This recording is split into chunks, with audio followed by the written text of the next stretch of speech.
Bonjour à tous et bienvenue sur Totis dans cette conférence dédiée aux résultats Parcoursup qui auront lieu à partir du 1er juin 2023. Et j'ai le plaisir d'être avec Jérôme Teillard qui est chef de projet Parcoursup. Bonjour Jérôme. Bonjour. Merci d'être avec nous aujourd'hui. Alors Jérôme, les résultats Parcoursup commenceront à partir du 1er juin 2023. Comment ça va se passer ? Écoutez, ça va se passer un peu comme les autres années, puisqu'on en est maintenant à la 6e édition de Parcoursup. Donc le 1er juin, en fin d'après-midi, nous dévoilerons les propositions, les réponses des formations. Vous savez que les candidats ont fait des vœux en mars, ils les ont confirmés au mois d'avril, ils ont été examinés par des formations, les responsables, les enseignants des formations jusqu'au 22 mai. Et ensuite, nous avons vérifié leur classement et nous les mettons à disposition, ces réponses auprès des candidats. Et puis commence la phase de choix, finalement, que tout le monde attend, en quelque sorte. Vous recevez des propositions, vous choisissez la formation qui vous accueillera, dans laquelle vous souhaitez faire vos études supérieures à partir de la rentrée prochaine. Alors avant de rentrer dans le vif du sujet et les différentes possibilités à partir du 1er juin, peut-être un mot. On reçoit beaucoup de messages, nous, de lycéens, lycéennes, candidats Parcoursup un peu stressés. Qu'avez-vous à leur dire aujourd'hui ? Moi, ce que je voudrais plutôt leur dire, c'est, on arrive au moment de choix. C'est le principe de Parcoursup. Il faut pouvoir choisir. Et je crois que c'est aussi des opportunités pour vous. Vous avez la possibilité, via Parcoursup, de changer d'avis dans la procédure, de faire un choix, de garder des vœux en attente. Je crois qu'on va sans doute le détailler ensemble. Mais je crois que ce qu'on essaye de faire, c'est aussi de vous apporter des éléments pour vous permettre d'être rassurés. Et puis, quelques chiffres, parce que je crois que ce sont les chiffres qui parlent aussi. À la fin de la procédure 2022, 95% des lycéens avaient eu au moins une proposition d'admission. En moyenne, ils avaient 5 propositions. Et puis, parmi les candidats qui n'avaient pas eu de proposition, ça peut arriver, on en parlera sans doute, eh bien, il n'en restait finalement au mois de septembre 2022 que 160 à qui nous n'avions pas pu faire proposition. Donc je crois que sur 622 000 lycéens, ça montre qu'il y a des opportunités. Certains d'ailleurs auront des opportunités en dehors de Parcoursup, on a tout à fait le droit. Il faudra jouer solidaire, c'est-à-dire je me désinscris de Parcoursup quand je suis pas intéressé par Parcoursup. C'est aussi la mécanique, mais je crois qu'on aura l'occasion de le détailler avec vous. En tout cas, soyez sereins, récupérez votre mot de passe et votre code Parcoursup parce que vous l'avez peut-être oublié depuis le mois de mars ou avril. Et puis, je pense que c'est important, remémorez-vous aussi les vœux que vous avez faits. Qu'est-ce qui vous intéresse ? Vous les avez faits au mois de mars, confirmés en avril, et puis peut-être que ça a changé, peut-être que, voilà. Je pense qu'il faut se remettre un petit peu dans le bain, alors il n'y a pas besoin de le faire immédiatement, mais soyez prêts au 1er juin pour avoir à choisir, parce que nous aurons des délais de réponse à respecter. Et ces délais, je crois qu'il faut le réexpliquer aussi, c'est pour éviter qu'il y en ait certains qui, à défaut de choisir, bloquent les autres. C'est toujours dans l'objectif faire le plus de propositions possible au plus grand nombre de candidats possible. Donc aujourd'hui, nous faisons le choix en 2023, démarrer plus vite la procédure que les autres années et puis essayer de terminer plus vite parce que je crois que ça réduira aussi le sentiment d'attente des candidats. Merci Jérôme pour toutes ces précisions. Alors une question qui revient souvent, c'est vers quelle heure seront publiés les premiers résultats le 1er juin ? Est-ce qu'on sait ça ou pas encore ? Alors c'est en fin d'après-midi traditionnellement. Je crois que ce qui est important peut-être à souligner, c'est que vous savez, vous serez très nombreux le 1er juin à regarder. Dans un premier temps, parce que précisément il y a beaucoup de monde, vous ne pourrez voir que vos résultats et pas agir directement sur votre dossier pour valider.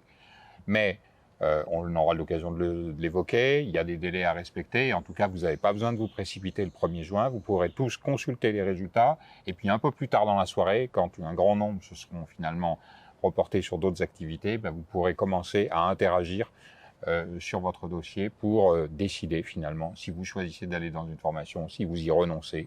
Voilà, ce sera votre choix, et je crois que c'est ça qui est important aussi, Parcoursup, et on y a toujours fait porté une grande attention. Vous aviez la liberté de faire vos choix au moment de la formulation. Vous aurez la liberté de choisir. Ça n'est jamais Parcoursup qui choisit pour vous. Ça n'est jamais Parcoursup qui décide de votre affectation. Ça n'est jamais Parcoursup qui fait les classements. Ça paraît peu de choses de le dire, mais je crois que c'est important parce que ce sont des enseignants sur la base des critères que vous avez identifiés. Merci Jérôme encore une fois. Alors à partir du 1er juin, on va se connecter. Quel type de réponse va-t-on recevoir ? Alors, on peut recevoir finalement des types différents de propositions. Je vais essayer de distinguer. Souvent, on a eu l'occasion d'évoquer, il y a une distinction entre les formations sélectives et non sélectives. Lorsqu'on est sur des formations sélectives, les BTS, les IUT, les écoles par exemple, vous pouvez avoir 3 types de réponses. Première réponse, alors oui, une réponse favorable. Cette réponse, elle sera dans votre dossier et elle vous engagera finalement à répondre. Vous aurez une date limite de réponse et vous devrez dire oui, j'accepte ou non, je renonce à cette proposition. Deuxième type de réponse, réponse négative. La réponse non, c'est-à-dire que la formation ne vous a pas classé. Elle a estimé que finalement votre dossier ne vous permettrait pas de réussir dans cette formation. Vous avez une réponse négative et vous avez la possibilité d'identifier une notification directement dans votre dossier et vous pouvez interroger le responsable de formation. Pourquoi je n'ai pas été pris? Je crois que c'est important. Parcoursup vous garantit ce droit à l'information. Et puis troisième type de réponse, c'est vous êtes en attente. C'est-à-dire que vous êtes classé parmi les candidats, mais simplement, il y a d'autres candidats qui avaient un dossier qui a été jugé meilleur que le vôtre et vous êtes dans une liste d'attente. On y reviendra peut-être, il y a des indicateurs qui vous permettront de vous positionner. Deuxième grand type de formation, les formations non sélectives, les licences à l'université, les PASS ou les parcours professorat des écoles. Et là aussi, trois types de réponses. Alors, une grande précision, il ne peut jamais y avoir de réponse négative de la part de cette formation.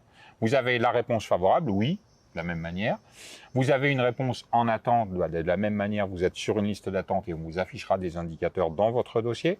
Et puis, il y a une réponse très spécifique pour les formations de licence, c'est ce qu'on appelle oui-si. Qu'est-ce que ça veut dire oui-si?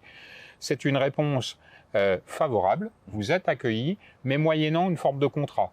Vous aurez un accompagnement dédié, spécifique, pour vous permettre de réussir, parce que la formation, tout en vous classant et en retenant votre candidature, a estimé que vous ne pouviez réussir que moyennant un accompagnement. Il y a plusieurs types d'accompagnement. Il y a de l'accompagnement méthodologique, il y a de l'accompagnement disciplinaire. Vous aurez une petite rubrique où vous pourrez détailler finalement quel type d'accompagnement vous est proposé.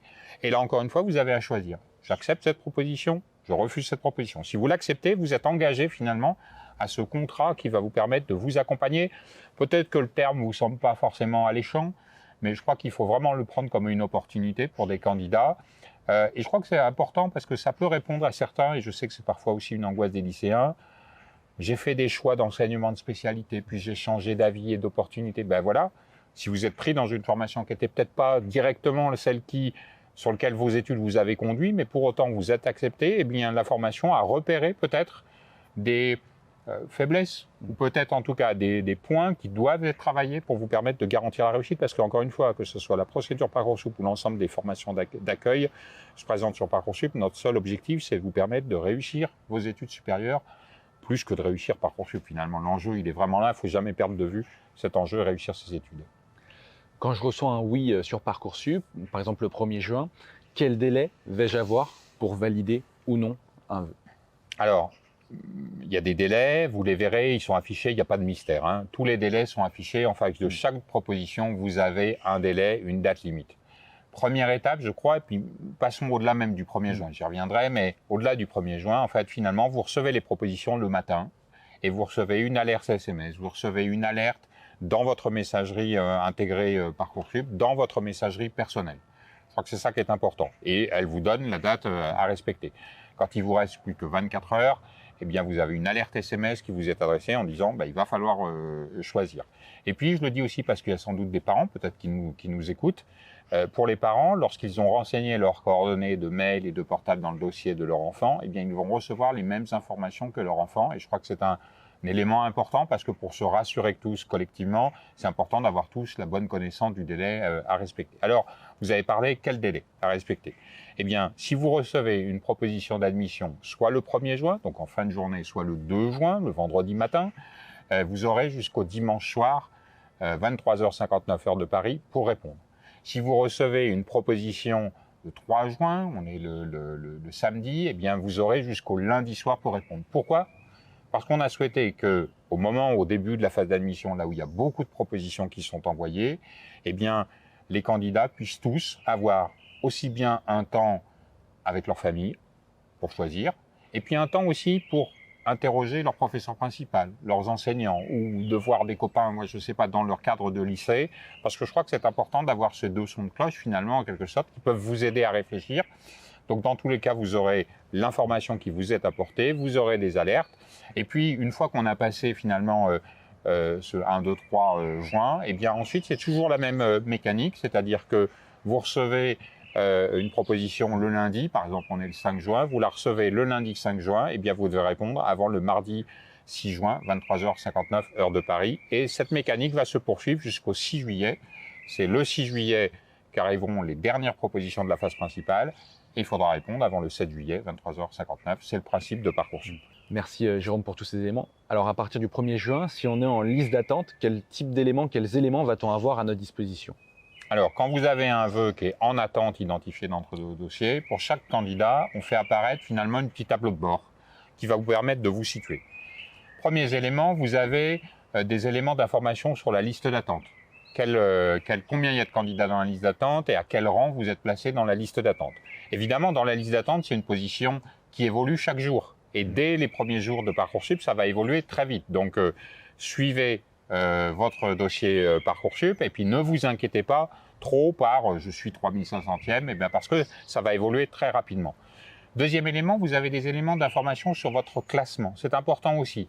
Je pense, vous avez votre rang dans le classement. Finalement, c'est le rang, enfin, il est fixe puisque tout au long, vous avez été classé 30e par exemple.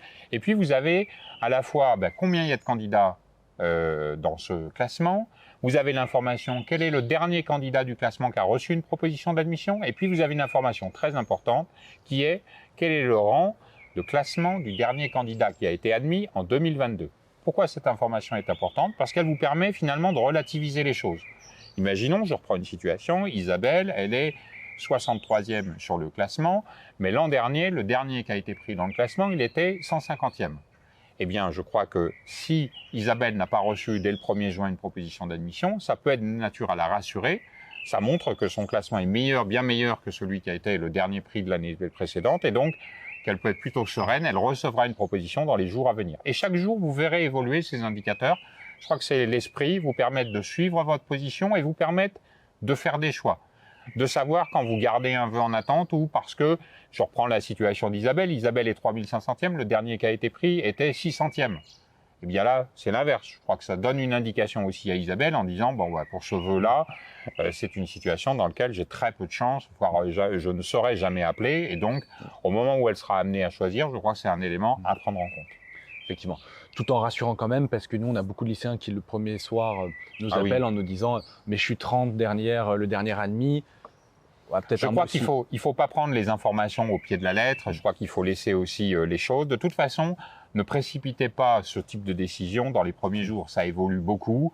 Par contre, évidemment, lorsqu'on sera au 30 juin, eh bien, les choses seront beaucoup plus stabilisées, les formations pour l'essentiel remplies. Et donc là, au moment de faire des choix, ces éléments d'information vous seront très précieux parce que vous aurez déjà un mois de procédure et au bout d'un mois, on considère que l'ensemble du processus est plutôt achevé et stabilisé. Alors, autre question fréquente, c'est si je n'ai aucun vœu, enfin, je suis refusé partout au 1er juin, ou que, effectivement, je suis en liste d'attente, mais très très loin, que faire à ce moment-là? Alors, je crois que il faut le dire aussi, avec Parcoursup, l'objectif, c'est à la fois vous permettre de choisir, d'avoir des propositions et de faire vos choix pour vos études, c'est aussi d'accompagner les candidats qui n'ont pas de proposition. Pour cela, finalement, il y a deux types de situations. Je vais en prendre une. Vous êtes un candidat et vous n'aviez fait que des vœux en formation sélective et vous êtes refusé sur l'ensemble de vos vœux. Eh bien, dès le 1er juin, vous pouvez solliciter auprès de votre lycée un accompagnement pour vous préparer. Sans doute, cette situation était liée au fait que dans la préparation de votre projet, vous avez peut-être mal calculé les opportunités ou votre possibilité d'être admis dans ces formations. Et on va vous donner la possibilité d'être accompagné pour reformuler votre projet. Et vous pourrez aller en phase complémentaire à partir du 15 juin pour faire des vœux sur des formations qui ont toujours des places vacantes. De nouveaux vœux finalement. Deuxième situation, vous êtes sur des vœux en liste d'attente et puis vous ne recevez pas de proposition. Et puis même si vous avez fait des vœux en phase complémentaire, toujours pas de proposition au 1er juillet, à ce moment-là, vous serez sollicité par le rectorat, votre rectorat, qui vous permettra d'être accompagné individuellement par votre recteur pour vous aider à trouver une proposition d'admission au plus près finalement de votre projet initial. Je crois que c'est une faculté qui est mise à votre disposition. On vous enverra un message, on vous appellera même pour vous la proposer et je crois qu'il faut s'en saisir lorsque vous êtes dans cette situation et que vous souhaitez vraiment accéder à l'enseignement supérieur. Parce qu'il y a des candidats à ce moment-là, ils ont d'autres projets, ils ont développé d'autres projets et effectivement, c'est libre à vous. Mais si vous souhaitez vraiment vous inscrire dans une formation présente sur Parcoursup à la rentrée, à partir du 1er juillet, vous pourrez le faire en sollicitant l'appui du rectorat. Alors, parmi les questions qu'on a reçues, il y avait celle de « j'accepte un vœu, mais je veux maintenir des formations où je suis encore en attente, est-ce que c'est possible ?» Bien sûr. Et je crois que c'est un message très important à apporter auprès des candidats. Vous n'êtes pas tenu dès le premier soir de faire un choix qui soit définitif et qui vous ferme des portes. L'objectif, c'est que vous puissiez choisir, mais l'objectif est aussi que vous puissiez maintenir des vœux en attente. Et à chaque fois que vous aurez une proposition d'admission sur Parcoursup et que vous serez amené à dire oui ou non, eh bien, Parcoursup vous interrogera, est-ce que vous souhaitez garder des vœux en attente ou est-ce que vous souhaitez choisir définitivement cette formation? Choisir définitivement cette formation, c'est, eh bien, vous avez reçu le premier soir ou le deuxième ou le troisième la proposition qui vous convient complètement et c'est celle dans laquelle vous voulez aller, ben, finalement, vous supprimez les vœux en attente que vous aviez gardés parce qu'ils vous intéressent plus. Ça, c'est un bon réflexe à avoir. Et puis, s'il y a une situation contraire où vous avez accepté une formation et puis il y en a une autre vraiment parce que proximité géographique, parce qu'il y a un intérêt vis-à-vis de l'établissement, les raisons qui vous importent à vous, hein, c'est votre dossier, c'est votre situation. Eh bien, vous pouvez garder ces vœux en attente et puis peut-être que 10 jours après, 5 jours après, vous recevrez la proposition d'admission et même si vous en avez accepté une auparavant, ben vous pourrez changer en quelque sorte. On vous réinterrogera. Si vous acceptez cette formation, elle viendra remplacer la formation que vous aviez acceptée précédemment. Alors, pareil, autre question, si j'ai 7 oui le 1er juin, comment ça se passe? Et je dois bien faire un choix avant le 4, du coup. Alors, c'est bien, 7 propositions, 7 d'un coup. Voilà, il y a un principe sur Parcoursup, finalement, qu'on applique tous les deux, c'est qu'on est assis sur une seule chaise. Et bien, Parcoursup, ça fonctionne pareil. Vous ne pouvez donc, si vous avez 7 propositions d'admission, vous devez choisir. Je crois que c'est la règle du jeu et il faut bien comprendre pourquoi. Il ne s'agit pas de vous forcer à choisir, c'est vous qui faites le choix. L'objectif, c'est que en prenant une place, vous allez m'en libérer 6 et dès le lendemain matin, je les proposerai à d'autres candidats qui sont en attente. Donc, choisir, c'est aussi un réflexe solidaire vis-à-vis des autres qui attendent finalement de votre réponse. Donc c'est pour ça, moi je le dis, il y a à la fois pas besoin de se précipiter sur Parcoursup pour choisir. On a parlé du 1er juin, il n'y a pas besoin de choisir dans la nuit du 1er juin, vraiment pas. Prenez le temps de cette réflexion. Et puis en même temps, il faut choisir dans le délai et rapidement quand on sait déjà ce qu'on veut faire. Parce que ça permet de libérer des places pour les autres et de leur proposer plus rapidement. Alors Jérôme, autre question fréquente, c'est si j'accepte définitivement un vœu, quelles sont les étapes suivantes? Bien, pour un lycéen, finalement, l'étape suivante, c'est avoir son baccalauréat. Les résultats, c'est le 4 juillet. Et puis ensuite, c'est réaliser son inscription administrative, finalement, au cours du mois de juillet. L'objectif, c'est stabiliser les listes d'inscrits le plus rapidement dans les établissements, parce que ça permet aussi de connaître l'état des places et le cas échéant s'il y a des places vacantes à proposer à d'autres candidats. Et puis l'objectif, c'est de vous permettre de préparer votre rentrée de manière plus sereine. Plus vous serez inscrit tôt et plus vous aurez du temps, y compris pour faire une recherche de logement. On sait que c'est une préoccupation importante pour les étudiants et leurs familles. Et plus vous pourrez partir en vacances et puis vous préparer ensuite pour faire votre rentrée. Peut-être, je le dis à un point très spécifique, évidemment, sur Parcoursup, il y a aussi des candidats en situation de handicap. Et pour eux, finalement, au-delà, j'allais dire, ils vont participer à Parcoursup comme les autres, parce qu'il n'y a pas de raison de faire différemment. Par contre, ils auront une possibilité supplémentaire. C'est que lorsqu'ils auront accepté définitivement une proposition, ils auront la possibilité, peut-être certains ont rempli ce qu'on appelle une fiche de liaison dans Parcoursup, dans laquelle ils ont renseigné des éléments d'accompagnement dont ils bénéficiaient au lycée. Eh bien, ils pourront finaliser cette fiche de liaison et demander à Parcoursup de le transmettre au référent handicap de l'établissement d'accueil. Qu'est-ce que ça veut dire?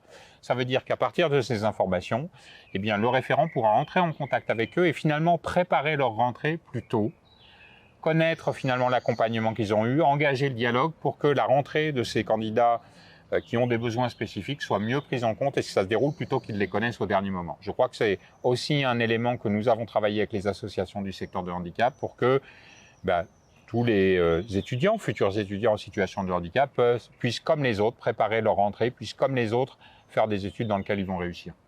Merci Jérôme. Dernière question sur la phase complémentaire, est-ce que vous pouvez nous en dire 2 mots? Oui, alors la phase complémentaire, elle débutera le 15 juin cette année. Nous avons voulu la faire débuter plus tôt que les années précédentes, précisément pour donner des opportunités aux candidats qui n'ont pas eu de proposition d'admission. L'objectif est tout simple, permettre à des candidats qui n'ont pas eu de proposition de voir toutes les formations sur lesquelles il reste des places vacantes et de faire de nouveaux vœux de manière à avoir finalement des propositions d'admission. Il ne faut pas s'y tromper, c'est pas parce que ça s'appelle phase complémentaire que ça veut dire que c'est moins bien. L'an dernier, c'était à peu près 75 000 étudiants qui ont trouvé une proposition à travers la phase complémentaire. Et puis, on y trouve tout un tas de formations. Des formations sélectives, non sélectives, des IUT, des BTS, des STAPS. Je crois que ce qui est important à retenir, c'est que vous pouvez y trouver des opportunités qui sont géographiques. Vous n'aviez pas fait un vœu, puis finalement votre situation a changé, puis il y a un nouveau vœu qui vous intéresse. Et puis thématique, c'est-à-dire que moi je voudrais aussi... on peut être parfois dans un territoire dans lequel une formation est très très demandée et difficile à intégrer. Et puis vous avez dans l'académie d'à côté la même formation qui mène au même diplôme et qui peut avoir des places de disponibles. Ensuite, c'est à chacun finalement de réfléchir à sa situation et d'envisager, s'il est vraiment attaché à une formation, une mobilité. Et puis je rappelle, il y a une aide à la mobilité Parcoursup, 500 € pour des lycéens boursiers qui feraient un choix de trouver une formation dans d'autres académies que celle de leur résidence. Merci Jérôme. Merci à vous. Jérôme, on va basculer maintenant sur les questions qu'on a reçues des lycéens. Alors il y a Siam pour commencer qui nous demandait donc quel délai pour valider un vœu et ce qui se passe si on ne le valide pas à temps. Alors les délais, ils seront d'abord dans votre dossier Parcoursup, vous les verrez, je crois que c'est ça qui est important à retenir. La deuxième information, c'est que si vous ne répondez pas dans les temps, eh bien, vous perdez la proposition d'admission. Et à ce moment-là, dès le lendemain matin, vous recevrez un message de Parcoursup qui vous dit est-ce que les vœux que vous avez encore en attente vous intéressent encore? Et à ce moment-là, vous avez 3 jours pour répondre. Si vous ne répondez pas, vous ne manifestez pas, on va comprendre, nous, que vous avez abandonné la procédure Parcoursup, ça ne vous intéresse plus. Si vous répondez, vos vœux seront maintenus en attente. Merci Jérôme. Jérémy qui nous demande que doit-on faire si on reçoit un oui sur Parcoursup et si j'en reçois plein le 1er juin?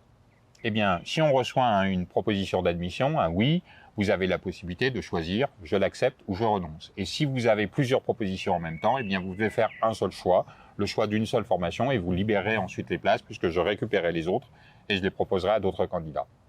Alors on y a déjà répondu, mais Myriam qui nous demande donc si on accepte un vœu mais qu'on en maintient d'autres en attente, est-on limité? Non, on n'est pas limité en nombre en quelque sorte finalement. C'est à vous de vous décider et précisément les indicateurs qu'on a évoqués tout à l'heure, ils sont faits pour permettre à Myriam de choisir. Est-ce que ça vaut le coup parce que ça m'intéresse, parce qu'il y a un vrai intérêt à ce que je puisse être admis de garder un vœu en attente ou ça ne vaut pas le coup? Et Loris qui nous demande donc est-il possible de n'avoir aucune formation et est-ce qu'on peut quand même candidater en phase complémentaire si on a un vœu qui nous plaît finalement pas trop? Alors, oui, on peut ne pas avoir de proposition d'admission et l'objectif de Parcoursup, c'est de vous accompagner pour vous permettre, et notamment la phase complémentaire est une opportunité pour vous permettre de faire des vœux sur des formations qui ont des places vacantes. Après, le conseil que je peux donner à Loris, faire des vœux sur une formation qui vous intéresse pas, c'est pas un bon conseil à vous faire. Faites des vœux sur des formations qui vous intéressent. Il y en a vraiment beaucoup. Il y en a en apprentissage, il y en a sous statut étudiant, il y a des formations sélectives, non sélectives, il y a des écoles, il y a des BTS. Chacune correspond à une modalité pédagogique. Franchement, vous avez le choix sur Parcoursup. Faites-le à ce moment-là pour essayer de trouver la formation qui vous intéresse. C'est pas pour vous priver. C'est simplement parce que c'est votre intérêt qui sera le vrai moteur de votre réussite et que ce qui m'importe, moi, c'est votre réussite dans l'enseignement supérieur. Merci Jérôme. 2 questions d'abonnés anonymes cette fois-ci. J'ai pas compris ce que c'était le WICI.